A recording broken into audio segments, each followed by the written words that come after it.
Have a wonderful day. Enjoy the story. Lila was at her limit. She hadn't eaten properly in 3 days, and hunger mixed with exhaustion like a constant weight on her shoulders. Her feet ached inside her worn-out sneakers, and her stomach growled so loudly that she had to hug herself just to muffle the sound. She wandered aimlessly, scanning every corner of the city, looking for a help-wanted sign or someone willing to give her a chance anything. A cleaning job, a delivery, a fresh start. She just needed an opportunity. As she bent down to fix her shoelace, she spotted something unusual on the ground. A dark leather wallet, sleek and expensive-looking, lying right next to a streetlight. She picked it up carefully. When she opened it, Lila's heart raced. It was stuffed with cash bills neatly folded, so many that she didn't even try to count. Just one of them would be enough to buy herself a decent meal. With all that money, she could get off the streets, rent a small room, buy new clothes, start over. Her chest tightened. That wallet could change her life. But along with the cash, there were also documents and a business card. The name on the card made her eyes widen. James Carter. She knew that name. He was one of the most influential businessmen in the country, the owner of a billion-dollar company. And right there in her hands were his personal details, including his home address. Lila took a deep breath, fighting with her own thoughts.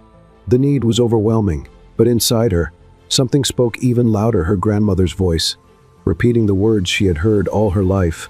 Do what's right, even when no one is watching. Honesty is worth more than anything money can buy. She closed the wallet firmly. It wasn't hers. As painful as it was, she knew exactly what she needed to do. So, she started walking toward the address. After hours of walking, she finally arrived. The mansion was like another world, tall, imposing, surrounded by sleek walls and a massive metal gate. Just looking at it made Lila's throat dry. She had no idea where to start. She approached slowly and pressed the intercom button. Nothing. She clapped her hands. Seconds later, a man appeared. He wore a dress shirt, black pants, and had a stern expression. He stopped behind the gate, looking her up and down with obvious disdain. "What do you want?" he asked impatiently. "I need to speak with Mr. James Carter." "It's important," the man scoffed, crossing his arms. "Mr. Carter isn't seeing anyone, especially people like you." Lila stood her ground, even as her face burned with shame. "Please, it's very important. I won't take much of his time." He let out a dry laugh. "Listen, we don't give out handouts here, all right? Go try somewhere else. This neighborhood isn't for you." She clutched the wallet against her chest, feeling her heart pound. "I'm not here to ask for anything. I just need to talk to him. It's serious. If he finds out I was here, and you didn't let me speak with him, you'll regret it." The man rolled his eyes. "Oh yeah? And why is that? What do you want with Mr. Carter?" "That's between me and him." The security guard frowned, suspicious. "You think you can fool someone here with this little act?" Lila took a deep breath. She was about to explode. This man had no idea what she was carrying, how her world was falling apart, and yet she had still chosen to do the right thing. "Please," she insisted, her voice steady, "just ask him to come here. If he says he doesn't want to see me, I'll leave. I promise." The guard still looked skeptical, but something in the way she spoke made him hesitate. After a few more seconds of staring at her, he grumbled, "Wait here." Lila let out a shaky breath as he disappeared behind the mansion walls. She stood there alone, staring at the grand entrance that looked more like a palace. The gate remained shut, the wallet still firm in her hands. Her eyes welled up, but she blinked hard. She wouldn't cry, not here, not now. Inside, James Carter was in his office, reviewing reports, when 3 sharp knocks sounded on his door. "What is it?" he asked, without looking up from his screen. "Sir, there's a woman at the gate. She says she needs to talk to you, but she's strange, looks like she lives on the street." James frowned. "And what does she want?" "She didn't say, just kept insisting. Wouldn't leave." James sighed lightly, resting his elbows on the desk. "Name?" "She didn't say, just asked to speak with you. Said it was important." The businessman thought for a moment. Normally, he would have refused without hesitation, but there was something about the guard's tone, a different kind of insistence. A small spark of curiosity nudged him from within. "All right," he replied, "I'm coming." Lila was still standing motionless when the gate finally started to open. She saw the man walking toward her, tall, imposing, wearing an elegant suit with a serious expression. It was him.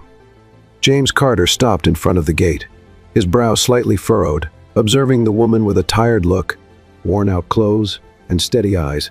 He had expected someone making a scene, maybe demanding something, but what he saw was different. Without another word, Lila held out the wallet to him. "I found this on 13th Street this morning." Her voice was low but firm. James took the wallet and quickly opened it. His eyes scanned each compartment. Everything was there: the money, the cards, the important documents, even notes with confidential contacts. He let out a slow breath, feeling a strange sense of relief. "You didn't take anything?" he asked, still surprised. "It wasn't mine," Lila replied. James looked up, studying her. She was unkempt, her hair carelessly tied back, her face pale from the cold, but there was something in her eyes, something strong, honest. "What's your name?" "Lila." "And why did you come all the way here?" She swallowed hard. She wasn't used to conversations like this, especially with someone like him. "Because it was the right thing to do. I wouldn't be able to sleep, knowing I kept something that wasn't mine." James nodded slowly. He was used to people who hid their real intentions, who approached him for personal gain. But this woman, with nothing in her hands and everything to lose, had done the right thing without expecting anything in return. James was silent for a moment. Then he looked at the guard. "Open the gate." "Sir?" The man seemed surprised. "She's coming in." Lila's eyes widened. "There's no need. I just wanted to return. And now you're going to have some coffee or tea or whatever you prefer. You did me a huge favor. Come in." Lila hesitated but stepped forward. She felt out of place, like a misplaced piece in a puzzle. "Make yourself comfortable," he said. "Have a seat. I'll be right back." A few minutes later, James returned with a cup of tea and a plate with 2 cheese rolls. "I hope you like them," he said, handing her the plate. She took it and murmured a barely audible "thank you." It was the first warm drink she had in days. "Do you live nearby?" James asked, sitting in the armchair next to her. Lila stared at the cup for a moment before answering. "Actually, I don't live anywhere. I've been on the streets for a few months now." James raised his eyebrows, surprised. "But you?" "I lost my job. My grandmother passed away. It was just the 2 of us. After she was gone, everything started falling apart: the rent, the bills, and before I knew it, I was alone. And then no one would hire me anymore." She shrugged, as if trying to lighten her own story, but her eyes revealed the exhaustion, the weight of sleepless nights, of constant hunger. "Even so, you returned my wallet," he said, breaking the silence. "Even though you could have taken it." Lila just nodded. There was nothing more to say. James studied her more closely. There was something about her, a quiet strength, a kind of honesty he rarely saw in people anymore. "I can help you," he said suddenly. Lila's eyes widened in surprise. "I don't want charity." "It's not charity, it's gratitude. What do you need?" She hesitated. "I just need a job. Any job." A fresh start. James was silent for a few seconds, still processing everything. "I'll think of something," he finally said. "Just give me a moment." Before he could continue, his phone vibrated in his pocket. When he pulled it out and looked at the screen, his expression changed. "I have to take this. Please wait here. Just a few minutes." Lila nodded, feeling a bit uneasy. James walked away through the house, pressing the phone to his ear. She remained in the spacious living room, sitting at the edge of the couch, as if she didn't want to leave a trace. Everything there was too beautiful, too clean, too expensive a place she clearly didn't belong to. As she sat in silence, she heard soft footsteps. Slowly, she turned toward the hallway. A small boy, about 6 years old, appeared in the doorway. He was wearing blue pajamas with stars and held a toy car in his hands. He stopped when he saw her and stared in silence. Lila gave him a gentle smile. "Hi." The boy took a hesitant step, then another. He moved closer, still quiet but curious. "What's your name?" he asked, his voice small but clear. The question caught Lila off guard. She hadn't expected any interaction, let alone a conversation. "Lila, and yours?" "Noah." She smiled wider. "That's a nice name. I like your car. Is it fast?" Noah nodded shyly and sat on the rug, pulling the toy car across the polished floor. Lila lowered herself slowly, sitting beside him, as if trying not to startle a little bird. "You know what's even better than a car?" she asked in a playful whisper. The boy looked up, curious. "A ramp." She grabbed a cushion from the couch and placed it at a slight angle on the floor. "How about we test a racetrack?" Noah placed the car at the top of the improvised ramp and gave it a push. The toy slid down until it bumped into one of the table legs. He looked at Lila and laughed a soft, genuine laugh, with a spark in his eyes that had seemed gone for a long time. Lila joined in, trying to hold back the emotion rising in her chest. "That car is a rocket," she said, excited. Across the hallway, standing still, James watched everything. His phone was off, still in his hand, but he stood frozen, as if he had just seen a ghost, his son laughing. His heart tightened. It had been 3 years since Noah smiled like that. Ever since Emily, his wife, passed away, the boy had completely shut down. No nanny had been able to get close to him. Psychologists, teachers, therapists, all had failed. Noah barely spoke, never interacted, and wouldn't even respond when someone talked to him. But now, in front of this woman he had just met, he was laughing. Unbelievable, James whispered to himself. The scene before him left him motionless. Lila was laughing with Noah, building another ramp with more cushions, while the boy stacked objects to create obstacles. Noah lifted the car, pointing at the cushion. "Do you think it will jump?" "Only one way to find out, pilot," Lila encouraged. The boy pushed the car with force. It flew into the air, flipped, and landed on its side with a soft thud. Noah's eyes widened, and he let out another spontaneous giggle. James felt his eyes sting. He walked back to the living room, trying to compose himself. Lila noticed his presence and immediately stood up. "I'm sorry, he came to talk to me," and James raised a hand. "Don't apologize. That was the most amazing thing I've seen in a long time." Noah looked at his father and, to his surprise, spoke without being prompted. "Dad, the car jumped." Lila made a ramp. James needed a second to take it in. "Did it really?" he asked, his voice slightly choked. Noah nodded with a proud smile. Lila, unsure, glanced at James. The emotion in his eyes was clear. Is he okay? He's better than he's been in 3 years." James looked away, took a deep breath, then turned back to Lila with intensity. "I was going to think of something I could do for you. Now I think I found it." Lila frowned, confused. "What do you mean? My son hasn't been the same since he lost his mother. He shut the world out. No professional, no matter how qualified, could break through his walls. But you." He paused, as if thinking out loud. "You just got here," and he spoke, laughed, played. Lila looked at Noah, who was now lying on the rug, spinning the car in the air. He just needed someone who wouldn't push him, someone who would just be there. James stepped closer. "I have an offer, but understand this isn't charity, it's trust." Lila met his gaze. "I'm listening. I want you to work here as my son's caregiver. You'll have a place to stay, food, a steady salary, and everything you need to rebuild your life. But more than anything, I want you to be there, for him to be the presence he hasn't had in so long." Lila blinked a few times, trying to process it. Her heart pounded. She didn't know what to say. She never imagined that doing the right thing, returning a lost wallet, could lead to something so life-changing. "Do you really trust me?" she asked, barely above a whisper. "I don't trust easily, but my son just showed me that I can trust you." She looked at Noah again. The boy was now drawing a car on a scrap of paper, fully focused. Lila took a deep breath. This was a chance, a fresh start, a home. "I accept," she said firmly. James held out his hand. Lila shook it. "Welcome." That night, Lila lay awake in bed, staring at the ceiling, her heart racing. The feeling was surreal. She could still smell the clean soap on the sheets, still hear James's voice in her head saying, "Welcome." She had never been welcomed anywhere before, not since she had lost her grandmother. After the old lady was gone, the world simply turned its back on her. She had tried everything, selling sweets, handing out resumes, asking for an opportunity, but nothing had worked. And now she was here, in a room inside a mansion, with a real closet, a bathroom just for her, and borrowed pajamas that still smelled of fabric softener. But it wasn't the luxury that impressed her, it was the chance to start over.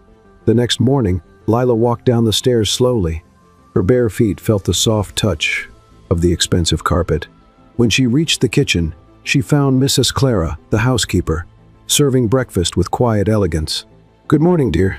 Did you sleep well?" Lila nodded with a shy smile. "Better than I have in weeks, actually." The housekeeper smiled gently and placed a cup of tea on the table. "Mr. Carter usually has coffee at 7:00. Little Noah at 8, he's a bit lazier. You can sit down, have something to eat. No one goes hungry here." Lila hesitated for a second. The hunger won. She sat down slowly and accepted a piece of warm bread. Her hands trembled slightly. She still felt out of place in this world, so different from her own. After finishing her meal, Mrs. Clara led her to the backyard, where there was a small porch with cushions and a wide view of the lawn. "The boy likes to play here," she explained. "He doesn't talk much, but he has his moments." A few minutes later, Noah appeared, walking with his toy car in hand, still in his pajamas. When he saw Lila, he gave her a small smile. "Hi," he said, and sat on the floor right next to her, as if it was the most natural thing in the world.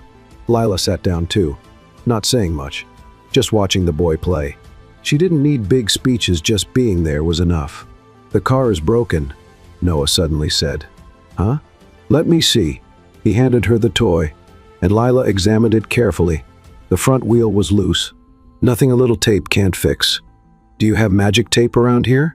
The boy smiled, amused. "Magic tape?" "Yes, the tape that fixes everything, even flying toys." Noah let out a small laugh and ran off to get something from a drawer in the living room. When he returned, he was holding a regular piece of tape. "Will this work?" "It will. This is emergency magic tape." As they fixed the toy together, James watched from the second-floor office balcony. He held a cup of coffee in his hands, but his eyes were locked on the scene below. Lila sitting on the floor, her hair tied with an old elastic, wearing simple borrowed clothes, smiling gently at his son, who was now laughing out loud. It was almost impossible to believe. He tried to remember the last time he had heard such a spontaneous laugh from Noah. It had been on his 4th birthday, just before the accident. After losing his mother, the boy had gone silent. His world had shut down. James had tried everything: new toys, therapists, special schools, trained professionals. Nothing had worked. But now, a stranger, a homeless woman, had done what no one else could. That afternoon, James called her in for a conversation. "Lila, could you come here for a moment?" She entered the room with her head slightly lowered, a little unsure. "Yes, sir? You can call me James," he said, without taking his eyes off his laptop. "How was your morning?" "Good." "Noah, he's an amazing boy." James looked up. "You really think so?" Lila nodded. "He's quiet but observant, smart, and lonely sometimes. All a child needs is someone who listens without rushing, without judgment." James leaned back in his chair. "You understand children?" "No, but I used to be one who was alone for a long time too." James was silent for a few seconds. "You asked me for a job, and I gave you one. But what you did for Noah, that was more than just work. That was the act of someone who understands." Lila lowered her eyes. "I don't do this expecting anything in return. I just understand how he feels. It's like I know where it hurts." James crossed his arms and looked at her for a moment. "That's exactly what he needs. And so do I." The following days were a mix of discovery, adaptation, and small miracles. Lila began to set up a gentle routine with Noah: outdoor play in the morning, storytelling after lunch, short walks in the garden, and in the evening, drawing and soft music. Little by little, Noah started coming out of the bubble of silence he had been trapped in for years. He began talking more, laughing often, even humming children's songs when he thought no one was listening. James watched everything from a distance, noticing every change with a tight feeling in his chest. His own routine started changing too. He began coming home earlier, putting his phone away, and spending more time with his son. And every time he saw Lila, he felt something he couldn't explain. It was more than gratitude, it was a peace he hadn't felt since Emily's passing. One night, after putting Noah to bed, Lila went down to the kitchen. She was hungry, but hesitated when she saw James sitting at the table, holding a cup in his hands. "Sorry, I didn't mean to bother you." "You're not bothering me. Would you like to sit?" She nodded and pulled out a chair. "Would you like some tea? If you have some." He got up, poured her a cup, and placed it in front of her. "Are you adjusting?" "More than I expected. It still doesn't feel real." "It's been very real for Noah." Lila gave a small smile. "He's doing better, isn't he?" "He is. And I don't know how to thank you for that." She shook her head. "You don't have to thank me. I'm happy for him." James stayed quiet, just watching her. "Have you ever thought about studying?" She looked at him, surprised. "Studying? College? Is there a field you're interested in?" Lila gave a small, humorless smile. "That was always a distant dream." I barely finished high school. I had to drop everything to take care of my grandmother. And after she passed, surviving became the priority. James rested his elbows on the table. What if I told you I could help? Why? Because you're helping my son. You're giving him back something I thought was lost forever. Lila stayed silent, letting those words sink in. James continued, You're not just someone passing through. You're changing our lives. And maybe it's time for you to live yours too. The next morning, when she came down for breakfast, Lila found an envelope on the table with her name written in elegant letters. Inside, there was a bank card, an ID badge with James's company logo, and a sheet with instructions. Your work contract is active. Salary deposited on the first business day. All benefits included. She pressed the envelope against her chest. She had never had an ID badge with her name on it. She had never had a steady salary. She had never had security. And now she did not, because she tricked anyone, not because she begged, but because she was honest. That morning, Noah ran up to her with a drawing in his hands. I made this for you. Lila knelt down, carefully taking the paper. It was a house, a smiling sun, and 3 people holding hands. Who are they? She asked. Noah pointed. Me, you, Dad. Lila bit her lip, touched. It's beautiful. Noah threw his arms around her and whispered, You're like magic. Lila smiled, holding back tears. So are you, little one. Noah let go of the drawing with the ease of someone who trusts. And as Lila held it so gently, he smiled, not the shy, hesitant smile from before, but a smile of pure joy. Lila held the paper like a precious gift, and it was. Moments later, he ran to the living room with his favorite toy car, shouting that he had an idea for a new game. Lila followed, leaving the envelope with her name carefully on the table, as if she didn't want that moment to end. But deep down, she knew something inside her had already started to change. That afternoon, the mansion felt different. For the first time in years, the sound of toys filled the hallways. Noah dragged a box of colorful blocks, and Lila followed behind, carrying 2 cushions he called magic walls. This will be the secret entrance, Noah explained, already on his knees on the rug. No one can pass without the password. And what's the password? He looked at her with a serious expression. A hug. Lila opened her arms, and without hesitation, he ran to her, laughing. They rolled on the rug, surrounded by blocks and laughter. As the afternoon sun cast a golden glow across the floor, James came home in the middle of the afternoon. He had only left for a quick meeting, but something inside him, maybe a new kind of restlessness, made him want to get home earlier than usual. As he walked in, he heard a burst of laughter from the living room. He smiled to himself, shaking his head in a mix of surprise and disbelief. As he got closer, he saw Noah sitting on the rug, covered by a blanket that formed a makeshift tent, while Lila read aloud from a book about dragons that roared in pretend. James leaned against the doorway and crossed his arms, just watching. Noah looked light. The dark circles under his eyes from the past months seemed less noticeable. His posture was more relaxed, and there was something in his eyes that James hadn't seen since the last time. Emily hugged him brightness. When the story ended, Lila closed the book with a dramatic gesture, making Noah clap and laugh. One more, he begged, already heading to the bookshelf. Just one more, or we'll end up falling asleep right here, she replied with a knowing smile. That's when she noticed James. He didn't say anything, just gave her a discreet smile. Lila nodded in return and turned her attention back to Noah, who was now choosing a book about dragons that blew soap bubbles. James, however, stayed there for a few more minutes, as if trying to capture that moment in his memory. Later, Lila went to her room. She was exhausted not physically, but emotionally.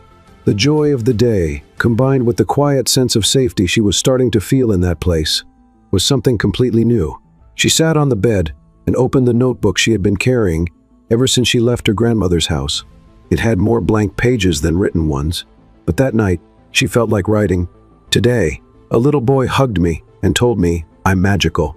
Maybe he's right, or maybe he just needs to believe that magic exists in the world. I need to believe it too." She carefully closed the notebook and placed it in the drawer. The night was peaceful, no noise, no fear. For the first time in a long while, Lila slept deeply.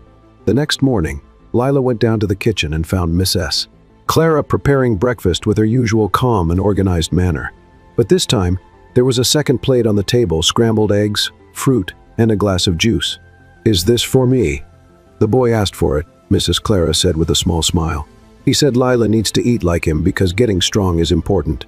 Lila chuckled quietly and sat down. A few moments later, Noah walked into the kitchen and went straight to her, as if it had always been part of his routine. He sat next to her, grabbed a banana, and started talking about a dream he had about an astronaut giraffe. James appeared a few minutes later, already in his suit. Ready to leave. "Everything okay here?" he asked. Noah answered with a big smile. "Lila's going to help me build a rocket today." James raised an eyebrow, surprised. "A rocket?" "Yes, with boxes and aluminum foil." Lila just shrugged, as if saying, "You haven't seen anything yet. Just let me know if you plan on taking off," James said, laughing. During breakfast, James stayed longer than usual. He watched how easily Noah talked to Lila, how comfortable he seemed, and how she truly listened to him with attention, without distractions, without rushing. Before leaving, James gently touched Lila's shoulder. "I'd like to talk to you later if you're free. Meet me in the office this afternoon." She nodded, a bit surprised. He just smiled and walked out the front door. The morning was all about building the rocket. Lila and Noah used 2 large cardboard boxes, tape, colored paper, and the aluminum foil mises Clara reluctantly gave them. In the end, the rocket had drawn on windows, paper wings, and even a red ignition button. "This is better than any toy in the store," Lila said, watching the boy spin inside the box, as if he were in space. "And way more fun," Noah replied. After a quick snack in the garden, Noah got tired and asked to take a nap. Lila took him to his room, read him a short story, and stayed until he fell asleep. Once he was asleep, she headed to the office. James was at his desk, typing on his laptop. When he saw her enter, he closed the screen and motioned to the chair across from him. "Thanks for coming." Lila sat down, trying to hide her nervousness. "Is everything okay?" "Yes, actually, more than okay." He leaned slightly forward, resting his arms on his knees. "I wanted to talk to you about something I've been thinking about since this morning." Lila just listened, waiting. "I realized that, ever since you arrived, my son hasn't just started smiling again, he's come back to life. Before, he was just getting through the days. Now he looks forward to them, to spending time with you, to the next game. And that is priceless." She swallowed hard, unsure of what to say. "So, I thought maybe it would be fair for you to have something too. Something that's yours." Lila frowned slightly. "What do you mean?" James opened a folder on the desk and slid it toward her. "This is a technical course program, with both in-person and online classes, educational psychology. It's directly related to what you're already doing. And if you're interested, I'll cover all the costs, materials, transportation, everything." Lila's eyes widened in surprise. "James, this is a lot." "It's not. It's the least I can do. You have talent, you have empathy. You have a gift, and more than that, you have the heart that many professionals out there are missing." She hesitated. "But what if I can't do it? You already have. Look at Noah, and look at yourself." Lila lowered her eyes, trying to hold back her emotions. "No one has ever believed in me like this before. Then it's time for you to start believing." That night, after Noah fell asleep, Lila stepped outside into the garden and sat on the wooden bench beneath the oldest tree on the property. The breeze was gentle, and the sky was clear. The stars shone brightly. James appeared a little later, carrying 2 mugs of tea. He handed one to her and sat down beside her. "I like this place," he said. "Emily used to come here whenever she needed to think. I can see why. It feels like the world slows down here, and sometimes we need that." Lila held the cup with both hands. The steam rose, warming her face. "You blame yourself for everything, don't you?" The question came unexpectedly. James turned slowly. "I'm sorry," she said quickly. "I didn't mean to intrude." "You're right," he sighed. "I was on the phone with her when the accident happened." The call dropped, and then there was only silence. Lila didn't say anything. She just let her presence fill the space. "I shut down from everything, from everyone, even from Noah. And even though I was physically here, I wasn't really here." He turned to look at her. "But you brought him back. And in a way, you brought me back too." Lila smiled, feeling her heart beat faster. "I just listened when no one else did. And that changes everything." The next morning, Lila handed James the completed application form. "If the offer still stands, I want to try."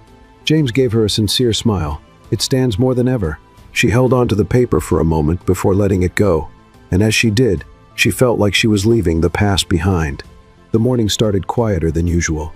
Lila woke up before the alarm she didn't even have yet, put on the outfit she had set aside the night before, and walked downstairs carefully, trying not to make a sound.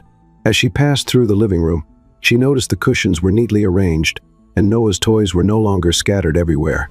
It felt strange to see the place without his colors. In the kitchen, Mrs. Clara was making coffee as always, but her expression seemed lighter. "Good morning, dear." "Good morning. Mr. James asked you to meet him in the garden after breakfast. He said it was important." Lila frowned. There was no urgency in the housekeeper's voice, but something about her words made Lila's stomach tighten a little. She sat down, drank her tea without really tasting it, and a few minutes later made her way to the back garden. James was there, standing in front of the glass greenhouse, tending to the plants with unusual focus. He wore a blue shirt with the sleeves rolled up, the same pants as always, and seemed lost in thought. When he saw her, he smiled. "You got here fast. Mrs. Clara said it was important." "It is." He took a step to the side and pointed to the wooden bench near the fountain. She followed, trying to hide her nervousness. "First of all," James said, sitting beside her, "I want you to know that nothing is wrong, quite the opposite. I've just been thinking about some things." Lila stayed quiet, waiting. "Since you arrived, everything changed. Noah changed, the house changed, I changed." He crossed his arms over his chest, and I realized it's not just about work, it's about presence. She didn't say anything, but her heart was beating faster. "There's something about you, Lila, that brings peace, that transforms the environment without you even realizing it. And I'm not saying this out of gratitude, it's deeper than that." Lila looked away, feeling self-conscious. "I don't know what to say. You don't have to say anything. Just listen." He took a deep breath, as if carefully choosing his words. "I have an event this week, a formal business dinner. It's important, and I wanted to invite you." She turned to him, surprised. "Invite me?" "Yes, to go with me." Lila blinked a few times, trying to process. "But why?" "Because I want you there, and because I think you deserve to be seen for who you really are, strong, intelligent, elegant, even if the world doesn't know it yet." Lila felt her face grow warm. "James, I don't know if this is a good idea. I don't even have anything to wear, and people might not understand. I'm just—" "You are the woman who changed my son's life. That's enough for me." She hesitated, confused, moved, and at the same time unsure. "It's just a dinner." He gave her a small smile. "It's an invitation. The rest is up to you." In the days that followed, the idea of the dinner became a quiet shadow that followed Lila everywhere. It wasn't heavy, but it wasn't light either. Noah was as energetic as ever, now obsessed with building castles out of shoeboxes and sticking little flags in the windows. But Lila, she found herself thinking too much. At times, she felt excited about the possibility of being around people, wearing something beautiful, and being looked at as an equal. In other moments, she remembered every cruel word she'd ever heard on the streets. "You don't belong here. This place isn't for you. Go back to where you came from." But where did she belong now? The night before the dinner, James showed up at her door, holding a box. Lila was sitting on the bed, reading through the course materials he had helped enroll her in. "Got a minute?" "Sure." He stepped in and handed her the box. "It's for you." "What's this?" "An outfit for the dinner. I know you said you didn't have anything, so I asked my sister for help. She's got good taste." Lila carefully opened the lid. Inside was a simple yet elegant navy blue dress light, delicate fabric with a cut that looked tailor-made. Alongside, it was a small box with a pair of subtle earrings and a pair of shoes. She couldn't say anything. She just stared at the items as if they were from another world. "I can't accept this, James. I don't want you to think I'm here because I don't think that, not for a second. Everything you are has got nothing to do with what you wear. But if I can give you a little comfort, I want to do that." She swallowed hard, her eyes still on the box. "Thank you. You'll look beautiful," he said before leaving. The next day, as Mrs. Clara helped Noah with his bath, Lila entered the room and looked at the dress hanging up. She took a deep breath, like someone preparing to jump off a cliff. She carefully put the dress on, styled her hair in a simple bun, put in the earrings, and finally slipped on the shoes. When she looked at herself in the mirror, for a moment, she didn't recognize the woman staring back. Was that her? She descended the stairs slowly, her heart racing. When she reached the living room, she saw James waiting. He wore a dark suit, a silver tie, and stood with a confident posture. But when he saw her, for a second, his composure broke. Wow. Lila bit her lip, unsure of where to put her hands. Is everything okay? You look stunning. She blushed. Thank you. He offered his arm. Ready? She nodded and accepted the gesture. The hotel ballroom was large, with sparkling chandeliers and well-dressed people everywhere. James guided Lila naturally, not minding the curious looks. Some greeted him with respect, others with surprise, but he kept moving forward, as if nothing affected him. Are you okay? He asked quietly, as they neared the reserved table. I'm trying to look calmer than I feel, he laughed. You're doing great, but if you want, we could sneak out through the kitchen. Lila smiled. Let's at least wait for dessert. During dinner, Lila stayed mostly quiet. She observed, listened, and responded politely. James, on the other hand, was completely at ease, but the whole time, whenever he could, he looked at her. And whenever he did, it felt like the world around them quieted. After dessert, when some of the guests started leaving, James leaned in and said, Do you want to take a walk? Lila nodded. They left the ballroom through a side door and walked into a small garden lit by tiny lights hanging from the trees. The sound of the fountain filled the air with a rare kind of peace. Why did you bring me here? She asked. James stopped walking and looked at her. Because I wanted you to see what it's like to be looked at the right way. She furrowed her brow slightly. The right way? With respect, with admiration, with enchantment. Lila looked away, nervous. James, I know what you must be thinking, that we live in different worlds, that none of this makes sense. But Lila, since you came into my life, I've never been the same. She stared at him, surprised. You're saying that? I'm saying I'm falling in love with you. Lila opened her mouth, but no words came out.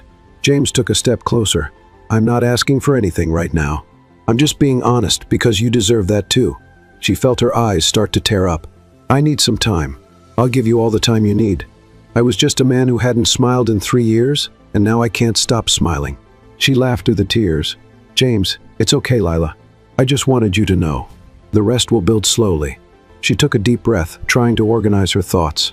But deep down, something inside her already knew she would never be able to look at him the same way again. On the way back from the dinner, the silence in the car was different. It wasn't uncomfortable, it was dense, filled with unspoken thoughts. Lila looked out the window, the city lights reflecting on the glass, as she tried to make sense of what she was feeling. James's words still echoed inside her like a wave rolling in and out. I'm falling in love with you. She didn't know how to respond, but she also couldn't ignore it. James kept his eyes on the road. There was no rush, no expectation, just the certainty that he had done what needed to be done, told the truth. When they arrived, James stepped out first and walked around the car to open the door for Lila. She gave him a shy look of thanks, and as she passed him, she felt the warmth of his quiet gesture. Noah was already asleep. Mrs. Clara had said he had gone to bed right after dinner and hadn't woken up since. Lila went up to check on him. Seeing him curled up in the middle of the bed filled her chest with a quiet tenderness. She walked downstairs in silence, thinking James was already in his room, but she found him in the living room, sitting alone with a glass of wine in his hands. The dim light reflected a mix of exhaustion and serenity in his eyes. It's late, she said softly. I know. I just haven't been able to sleep yet. Lila hesitated. Do you want me to leave you alone? James looked at her for a moment, then shook his head gently. Stay for a bit, just to talk. She sat down on the couch beside him, not too close, but not too far. Do you regret it? She asked. Saying what you said? No. I would only regret it if I had kept it to myself. Lila looked down at her hands. I don't know what to think yet. It's all so new, so fast. I understand. And what if? What if this makes everything complicated? What about Noah? James carefully placed his glass on the coffee table. Lila, if I thought this could put you in a difficult position, I'm sorry. I don't want to pressure you or confuse you. I just wanted to be honest, because you deserve that. She looked at him. I'm not afraid of you. I'm afraid of myself. Why? Because, for the first time, I feel like I can trust someone, and that's scary. When you come from where I come from, trust isn't natural, it's risky. James nodded slowly. Then we'll take it slow, no rush, no expectations, just being. She smiled, and it was genuine. Thank you. You've already thanked me enough. Lila stood up with a gentle motion. "Good night, James." "Good night, Lila." The next morning, Noah woke up earlier than usual. He appeared in the kitchen in his pajamas, his hair messy and a sleepy smile on his face. "Is Lila awake, Miss S?" Clara pointed to the back porch. "She's outside with her notebook." Noah ran barefoot, and when he saw Lila sitting on the bench with her knees tucked up, he grinned. "Want to play?" She quickly closed her notebook and smiled back. "Always. Can we build a ship today?" "A ship? Where did that idea come from?" "I dreamed we were sailing the ocean. You were the captain and Dad was the cook." Lila burst into laughter. "Dad a cook? I have to see that. He burned the eggs in my dream." Noah giggled. Later, when James came downstairs for breakfast, he found them in the yard, surrounded by boxes and ropes. Lila was wearing a newspaper hat, and Noah was holding a spoon like a sword. "Did I wake up in a cartoon?" James asked, raising an eyebrow. "We're at sea," Noah shouted. "And you're the cook. Are you making pancakes?" James pretended to be offended. "So you put me to work?" Lila laughed. "Of course. Every ship needs a full crew." James pretended to think. "All right, but my pancakes come with a surprise filling." Noah's eyes widened. "Is it jam? Pickles? Yuck." By the end of the afternoon, Lila went upstairs to take a shower. James was on the library porch, reading some contracts, when he heard footsteps behind him. "James?" It was Lila. She held a signed enrollment form, and the documents needed to start the technical course he had suggested. "It's decided," she said. "I'm going to try." James stood up. "That's wonderful, Lila. Really. I was scared. I still am. But if I wait to stop being afraid, I'll never move forward. Fear means you're heading towards something important." She took a deep breath. "Thank you for believing in me. Thank you for showing me that believing in people is still worth it." They stood in silence for a moment, eyes locked. "Well, I have some reading to finish," she said, breaking the moment with a shy smile. "All right." "Oh, Lila?" She turned at the door. "Yes, this is going to be a great beginning."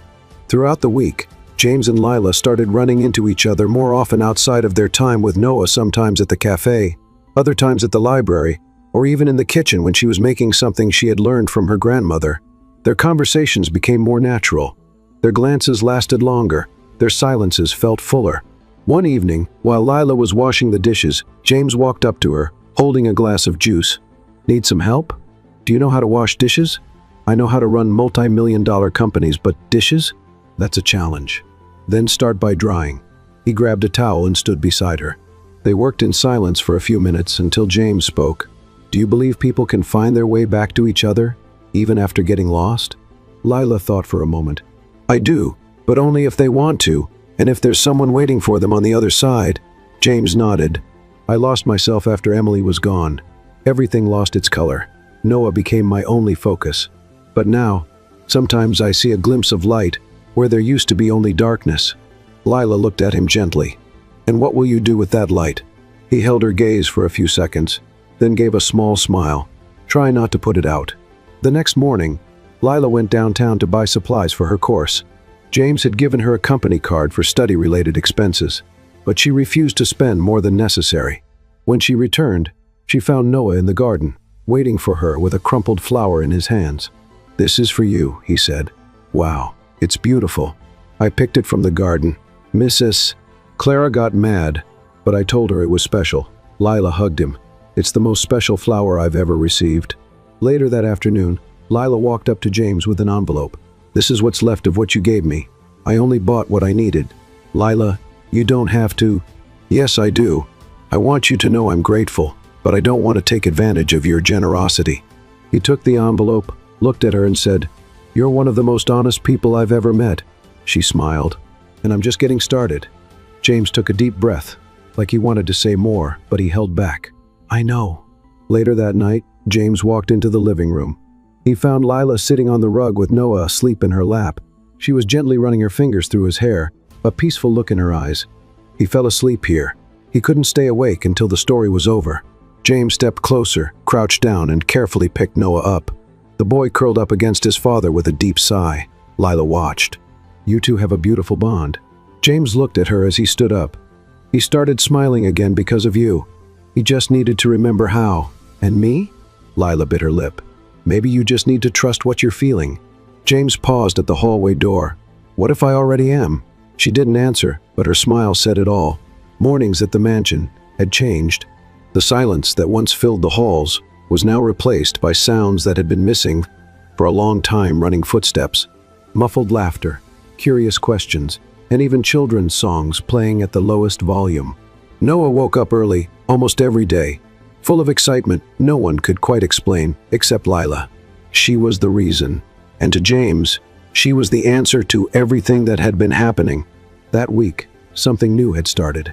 Noah began drawing scenes from their daily life, small, colorful pages, with pictures of him and Lila in the garden, cooking together, or inside a cardboard spaceship. The colors were bright, and more than that, the smiles were always there. One afternoon, while organizing the playroom drawers, Lila found one of his drawings. It was a house.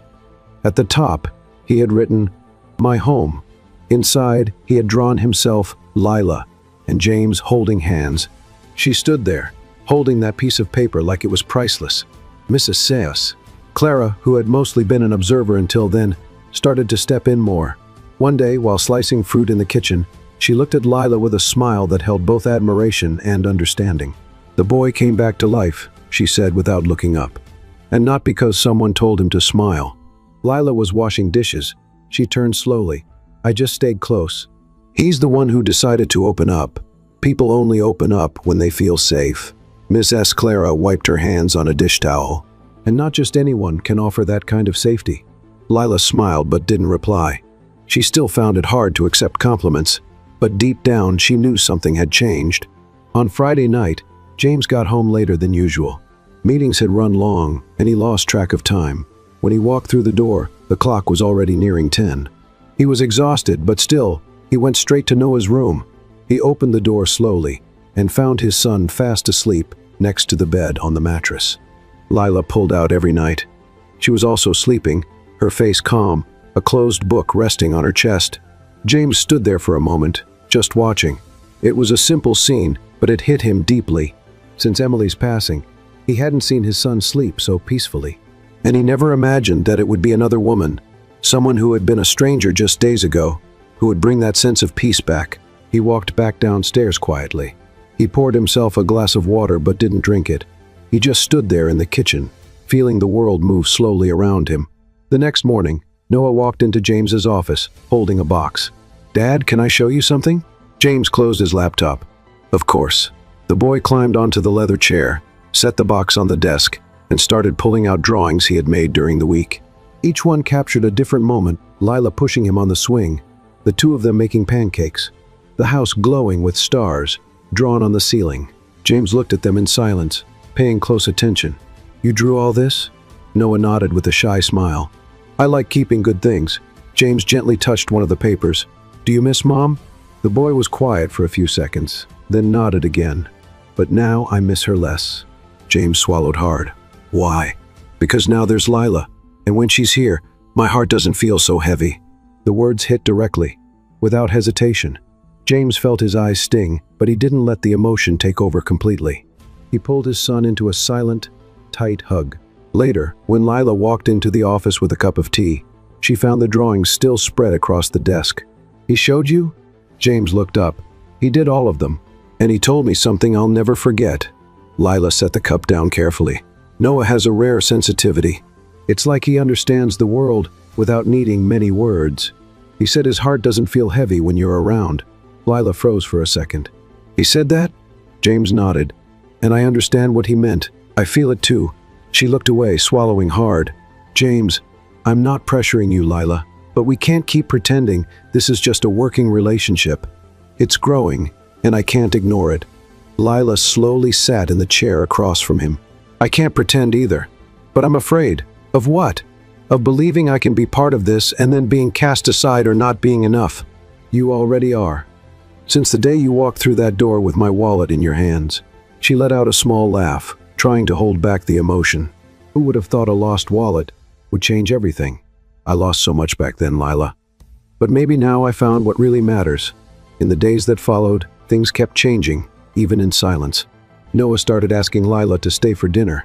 He wanted her to hear the stories he read. He wanted her to see his new card trick. He wanted her to walk him to school. even though the driver was available.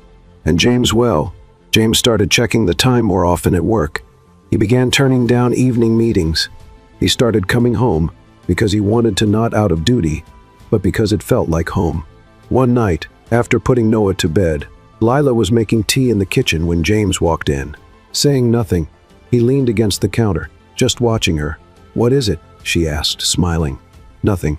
I just like seeing you here." "Making tea?" "No, here." She was quiet for a few seconds, stirring the liquid in her cup.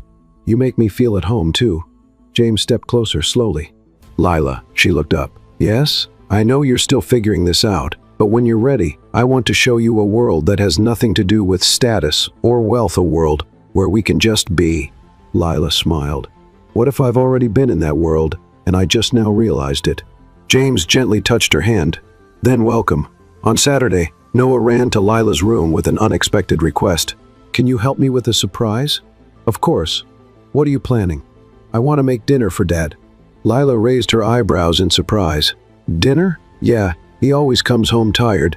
I want to make him smile." Lila knelt in front of him. "And what's on the menu?" "Rice, eggs, and grape juice, classic combination," she joked. "But let's make it look nicer." In the afternoon, Noah chopped vegetables with a toy knife, set the table with colorful napkins, even drew a menu with wobbly letters, "Dad's Happy Dinner." When James arrived, he found the room dimly lit, the table set, and Noah wearing a huge apron with Lila smiling beside him. "What is this? Special dinner?" the boy said, his eyes shining. "I cooked!" James pretended to be surprised. "Then I have to try everything." Dinner was simple but filled with laughter. Lila and James kept exchanging glances. There was something there that no words could explain, but it was clear in their eyes. By the end of the night, after Noah had fallen asleep, Lila stepped out onto the porch for some fresh air. James followed, carrying 2 cups of tea. "I want you to know something," he said, handing her the cup. "What?" "I'm not in a hurry, but I'm not giving up on you." Lila looked at him, her eyes filled with emotion. "I know." The sky was clear, and the sun peeked shyly through the clouds, as if it knew this day deserved a special light. Noah, excited since the night before, bounced around while Lila packed a bag with fruit, water, and a picnic blanket. "Dad, are you ready?" he shouted from the hallway. "Almost," James called back, trying to finish putting on his sneakers. "Just give me 2 more seconds, astronaut." Lila smiled as she listened to them talking like they were on a space mission. Seeing James so lighthearted was something new and wonderful. He looked younger, more at ease, more alive. A short while later, they left together. James drove with one arm resting on the window, Noah in the back seat making up a song, and Lila in the front, watching the city go by, as if she were seeing it for the first time. They arrived at the park early. There weren't many people around. A few kids played on the swings, and couples strolled quietly along tree-lined paths. Noah took off running as soon as he saw the playground. "He didn't even wait for us to get out of the car," Lila said, laughing. "That's a good sign." James opened the door and glanced at her. "It means he trusts that we'll be there when he looks back." She nodded in silent agreement. They spread out the blanket under a big tree, with a view of the slide. Lila took off her shoes and sat cross-legged, while James leaned against the trunk, watching her from a distance. "Have you ever thought about having kids?" he asked suddenly. Lila looked at him, surprised. "I have, but I never thought it could actually happen, not with the life I used to have." "And now?" She smiled softly. "Now I feel like anything is possible." James lowered his eyes for a moment, then looked back at her. "You're amazing, Lila." She looked away, unsure how to respond. She was still getting used to how directly James saw her, not as someone who needed saving, but as someone who mattered. A few minutes later, Noah ran back, his face flushed, breathing hard. "Lila, come with me on the slide." "Oh no, now?" she asked, pretending to be exhausted. "Now." She laughed, got up, and ran with him to the playground, climbing the steps as if she were scared. Noah slid down first, cheering. Lila followed, laughing loudly. James watched from a distance, arms crossed, unable to hide his smile. That image of the two of them playing, having fun, was exactly what he never knew he needed to see. After the slide, they went on the seesaws, the merry-go-round, and finally, Noah's most anticipated moment, the picnic. They sat under the tree, sharing sandwiches, apple slices, and cookies. "This is the best day of my life," Noah declared with his mouth full. Lila laughed. Even better than the day you got your toy rocket? Way better. James looked at Lila and joked, "You outdid my gift." "Congrats." "It's the sandwich's fault," she replied, holding up her sandwich like a trophy. Their laughter blended with the gentle sound of the wind rustling through the leaves. Later, as the sun started to set, Noah lay down on the blanket and fell asleep with his head resting on Lila's lap. She ran her fingers gently through his hair, while James sat closer, watching in silence. "I feel different when I'm with you," he said softly. Lila looked up at him. "What do you mean?" "I remember who I was before the pain." She didn't respond. She just placed her hand over his in a steady, calm gesture. "You're still that man, James. You just forgot." He turned his hand to fully hold hers, and they stayed like that, with Noah sleeping between them, as if that moment was meant to last forever. The morning after their day in the park, Lila woke up to the soft sound of rain tapping against the window. The house was quiet, but her heart felt restless. She could still feel the warmth of the day before the laughter, the gentle touch of James's hand over hers, Noah sleeping peacefully between them. She walked downstairs slowly, her bare feet touching the cold floor, and found James in the kitchen, making coffee. His back was to her, his white shirt slightly wrinkled, his hair a little messy. The scene was simple, yet full of meaning. "Good morning," she said softly. He turned around with a smile. "Good morning, Lila." She stepped closer, reaching for a clean cup from the cabinet. "Did you sleep well?" "Better than I have in years," he said, pouring coffee for her. "And you?" "I still feel like I'm floating because of the park, because of everything, because of what we're building." James moved a little closer, his eyes locked on hers. "I thought a lot last night." Lila tightened her grip on the cup handle. "About what?" "About what I want moving forward, about you, about Noah. And I realized, I can't imagine a future without you by our side." She swallowed hard. "James, I know it's fast, it's unexpected, but what I feel isn't impulsive, it's clear and strong." He took a step forward. "And that's why there's something I want to do the right way." Lila stood still, her heart racing. "Now?" James set his cup in the sink, stepped away for a moment, and returned holding a small blue velvet box. Lila froze. He walked up to her, opened the box, revealing a delicate ring with a small but shining stone. "Lila, you walked into my life on an ordinary day, carrying only a lost wallet, but you gave me back more than I ever thought. I had lost peace, lightness, hope. You brought my son back to me, and you brought me back to myself. I know you're scared. I am too, but I believe in us. And I want to walk this path with you, not as my employee, but as my partner, my wife." Lila brought a hand to her mouth, her eyes welling up. "You want to marry me?" "Yes, with everything that comes with it, the past, the present, and whatever lies ahead. I want you by my side today, tomorrow, every day." She looked at him for a moment, holding her breath. Then, with a trembling smile, she whispered, "I do." James closed his eyes for a second, relieved, and gently slipped the ring onto her finger. Then he pulled her into a tight, silent embrace where they fit perfectly together. "I never imagined this for myself," she murmured against his chest. "Me neither, but it's the best unexpected thing that's ever happened to me." At lunchtime, Noah came running into the kitchen, his feet wet, holding a handful of flowers he had picked in the rain. "Lila, look. I got these for you." She knelt to hug him. "They're beautiful, but you're going to catch a cold like this.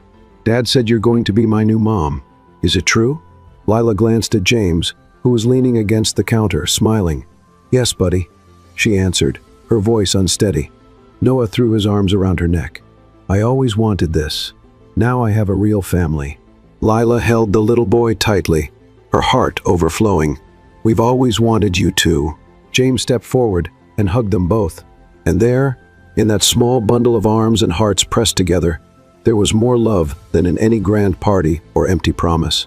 It was real. It was true. That night, Lila sat alone on the porch for a few minutes, looking at the moon through the clouds. She still remembered the sidewalk where she had found the wallet, the empty stomach, the biting cold, the loneliness screaming inside her. It all felt so far away, as if it belonged to another life. Now she wore a ring on her finger, and more than that, she carried the certainty that she had been seen, chosen, loved. When James joined her, carrying 2 cups of tea, he sat beside her in silence. "You know," he said after a while, "Emily always said that love is what we do when no one is watching." Lila looked at him sideways. "And do you think you're doing it right?" "No doubt about it." She rested her head on his shoulder, closing her eyes for a moment. "Me neither." The wedding took place 3 weeks later in a simple garden, surrounded by colorful flowers and genuine smiles. Nothing grand, nothing extravagant, but everything was perfectly meaningful. Lila wore a light dress with delicate lace, and her hair was tied in a soft braid. She wasn't wearing expensive jewelry or heavy makeup. She carried only the light in her eyes, the light of someone who had overcome life's challenges, and in her heart, the peace of knowing she was chosen with love. James wore a dark blue suit and hadn't taken his eyes off her since the moment she appeared at the garden entrance, holding Noah's hand. "Come on, Mom," the boy whispered, excited. Lila smiled, squeezing his hand gently.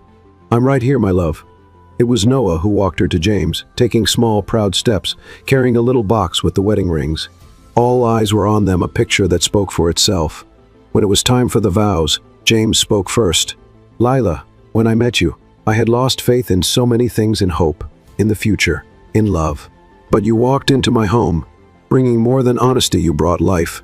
Your presence healed my son, and it healed me too. Today, more than just saying I do, I give you my whole heart, and I promise never to let it fall again." Lila took a deep breath. Tears were already rolling down Miss S. Clara's face in the front row. "I came here afraid, with nothing, carrying the weight of the world on my shoulders and a wounded soul. But then I found you and Noah, and a house that became a home. You didn't save me. James, you saw me. And I promise, I will never let pain take the place of the love we have now." They exchanged rings under a clear sky and a gentle breeze, as if even the universe was celebrating their union. The reception was joyful, but simple music, chosen by Noah. Homemade treats from Miss S. Clara, laughter everywhere. Lila danced with James under the warm glow of string lights hanging from the trees, while Noah ran around with his school friends, dressed in a tiny suit. Later that night, James pulled Lila aside to a quiet corner of the garden, under a pergola decorated with fairy lights. "Did you know I've always hated parties?" he said with a smile. "So why are you loving this one?" "Because you're in it." Lila laughed, and he pulled her close, wrapping her in a gentle embrace. "I never thought I'd be this happy again." "Me neither. But sometimes life surprises us. Sometimes it saves us." The days that followed were as light as spring mornings. Their home life changed, but there was no rush. Lila still took care of Noah, still made his snacks, still read him bedtime stories, but now she did it as a wife and as a mother. Noah, in turn, seemed to grow more each day, his confidence, his energy, the spark in his eyes. He was different whole. One night, as they were watching a movie together in the living room, the boy curled up in Lila's lap and whispered, "Mom?" "Yes, my love. We'll never be apart again, right?" She kissed his hair. "Never. You're mine forever." A few months later, Lila walked into the room with a different smile. James was reading a report on the couch when he saw her approaching with her hands behind her back. "Everything okay?" he asked, curious. She bit her lower lip and handed him a small white box. James took it and slowly opened it. Inside was a pregnancy test with 2 clear lines. He looked up, surprised, and she nodded before he even had to ask, "We're having a baby?" "Yes. You're going to be a dad again, James." He jumped up, laughing and crying at the same time. He hugged Lila tightly, spinning her around in the middle of the room like a kid, then kissed her forehead with all the love in his heart. "This is more than I ever imagined for my life." "Me too. But look where we are now." At dinner that night, Noah didn't immediately understand why they were smiling so much. But when Lila knelt beside him and took his hand, everything became clear. "There's a little baby growing in here, my love," she said, placing his hand on her belly. Noah's eyes widened. "Really? Really? I'm going to be a big brother?" "You sure are, champ," James confirmed. Noah was silent for a few seconds, then smiled with pride. "I'm going to protect them, just like you protect us, Dad." James felt his heart swell. That sentence meant everything. Time passed. The baby was born, a little girl named Rose, after the grandmother Lila had loved so much. Small, strong, with bright eyes and an easy smile. And the house, once too big for a man and a grieving boy, was now full of life, with the smell of fresh baked cake, the sound of scattered toys, and laughter echoing down the hallways. Lila had become more than a wife, More than a mother, she was the heart of this new life. James, in turn, was no longer just a CEO. He had become a whole man. One evening, sitting on their usual porch with their children fast asleep, James held Lila's hand and looked up at the starry sky. "Do you still remember the day you returned that wallet to me?" "How could I forget? That day, I didn't think I was just losing my wallet. I was losing myself. But now I understand. I didn't lose anything. I gained something, because that wallet led me to you." Lila rested her head on his shoulder. "And I thought I was just doing the right thing. But without knowing it, I was walking straight toward the place where my heart would finally find peace." James wrapped his arms around her, and they stayed there in silence, listening only to the sound of the leaves dancing in the wind. And in that simple moment, they had everything they needed: the present, the past left behind, and a whole future ahead. What did you think of Lila and James's story? Share your thoughts in the comments. On a scale from 0 to 10, how would you rate this story?